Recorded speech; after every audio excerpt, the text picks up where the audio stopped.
حضرت عائشہ صدیق رضی اللہ تعالیٰ عنہ روایت کرتے ہیں کہ نبی پاک صلی اللہ علیہ وسلم نے جب آدمی کے ہاتھ یا جسم کے کسی بھی حصے پر کوئی پھوڑا یا پھوسی بن جائے تو اس پر انگلی رکھ کر یہ دعا پڑھتے تھے. میں آپ کو پڑھ کے بتا دیتی ہوں.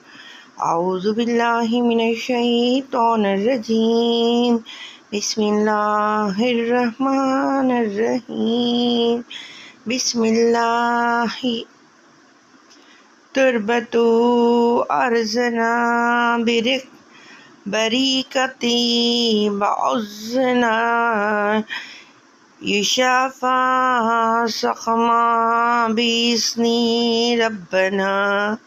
ترجمہ: اللہ کے نام کے ساتھ ہماری زمین کی مٹی اور ہم سے بغض کی تھوک کی بدولت ہمارے مرض کو ہمارے رب کے حکم سے شفا دی جائے.